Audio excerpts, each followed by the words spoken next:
Hey everyone, Hamish here from the Uplay team at Massive Entertainment. Now, today, if you've done your math, you'll know it's the last Thursday of the month, so that means it's giveaway day. But before we get to find out who the lucky winner was of these Samsung SSDs and tell you how you can get your hands on next month's giveaway of the AMD Vega 64 GPU, we're gonna do a quick rundown of all the Ubisoft happenings at Gamescom this year and talk about some of the tech things that jumped out at us. All right, let's go.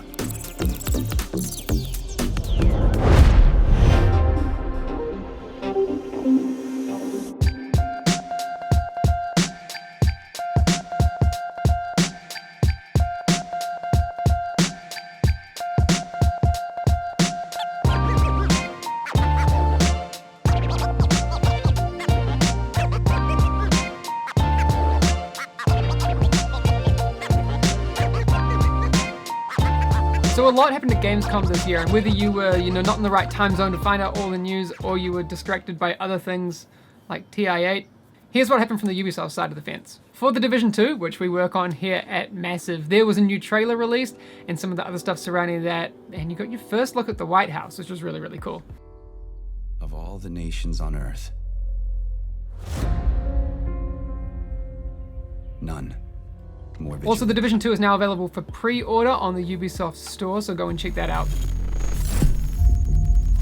25 years after the first release of Settlers, they're doing it all again. So next year, we're going to see another installment in that franchise, and there was a new trailer release for that at Gamescom as well.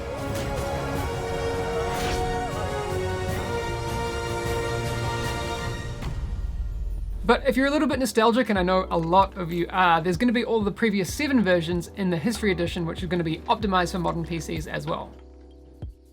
Anno 1800 also took home a Best PC Game Award, and you'll want to check out that trailer as well that they dropped at Gamescom if the Industrial Revolution seems like your type of setting. There's also Rainbow Six with the Grim Sky DLC, which adds 2 new operators. In Operation Grim Sky, things are heating up and getting electric as 2 new operators, 1 attacker and 1 defender, join Team Rainbow, where they'll put their training to the test on a completely reworked Hereford base. Assassin's Creed Odyssey dropped a couple of trailers as well, so if you want to see some new gameplay, check those out. And also, it seems like you get to fight Medusa. Squalls swirl on hostile waters, and snakes lie in the darkness.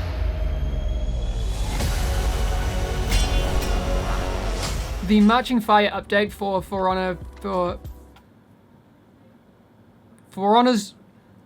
Honor's new update entitled Marching Fire, nailed it, will include 2 new modes, one called Breach and also an arcade mode, which is going to be like an endless PvE experience where the rewards you earn there will come over with you into the PvP game as well. There's also 4 new characters from the Wulin faction, and I caught a little bit of that on the Warriors Den stream, and some of them look kinda OP.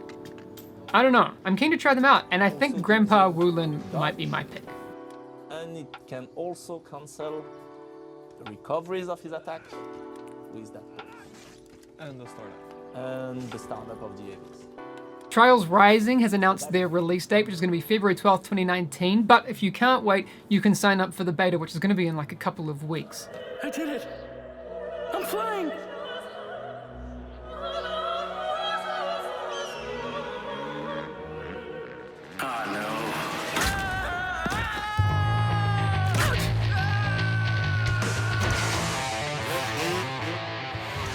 There's a new gameplay trailer for Transference, which is a creepy as hell looking VR experience, which is dropping on September 18th.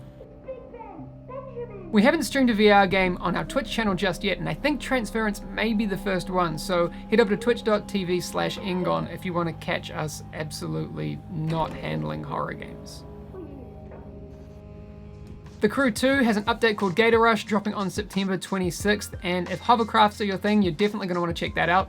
And if you're super hardcore at The Crew 2, there's a new difficulty level called Ace Mode, where you can find all of the best legendary loot. As I said a little bit earlier, the PC tech stuff that came out around Gamescom is super interesting as well, and obviously the big heavy hitter in that one is the RTX series of NVIDIA graphics cards. There's the 2070, the 2080, and the 2080 Ti. And with the new Turing architecture that they're talking about, obviously, the big buzzword surrounding it is real-time ray tracing. Now, I don't think we have time to get exactly into the whole real-time ray tracing thing in this video, but I do think it warrants a further discussion, especially because there's some really smart people upstairs that can tell us exactly what it is and why we should be excited. And depending on who you ask, and if you're asking NVIDIA, they will tell you that the difference between the 1080 and the 2080 in terms of performance is about 50%. But then if we start talking about their new AI super sampling technology, DLSS, then those numbers go way up. In practical terms, the cool thing about these new cards is we won't have to choose between 4K and 60 FPS now on certain games. As it stands now, you're kind of in that trade-off of, do I want 4K? If so, I take 30 FPS, but if I want 60 FPS, I'm gonna have to take 1080p. But it looks like 4K 60 is going to be a thing, so I hope your wallet is ready. With these new GPUs being announced, other companies have obviously jumped on board. There's Acer, who have announced their new line of Predator Orion 9000, 5000, and 3000 gaming desktops, which will support those new NVIDIA GeForce RTX cards. HP have also given an update to their Omen Obelisk, which is able to carry the new card, and it'll also feature the quintessential tempered glass window and RGB lighting. Alienware have put up their hands as well, stating that the Aurora and Area 51 desktops that they produce will have those cards as well. If you were at Gamescom yourself, you may have seen Samsung's new curved gaming monitor, the CJ G5, which has WQHD resolution, 144Hz refresh rate, and a high contrast ratio. Plantronics debuted their new Pro gaming headsets at Gamescom with the recently released Rig 300 and Rig 400 Pro. And finally, the thing that I'm probably most intrigued by is Logitech's new wireless gaming mouse. The G Pro looks super interesting. It's the first mouse from the company to use the next generation Hero 16K sensor for ultimate accuracy. That's Hero high efficiency rated optical. And people are already raving about it, so I need to get my hands on it and try one out. Okay, so a lot happened at Gamescom, but I know why you're still here. You wanna know who won those SSDs. I feel like I should have a drum roll or something, but I really don't. So I'll just say a big congratulations to our friend Arturo from Mexico, who has won these SSDs. We'll be hitting you up on the email that you provided so we can find out how to get these to you. The rest of you, please don't feel sad, because right now you can follow the link down below to enter our next giveaway. Whew.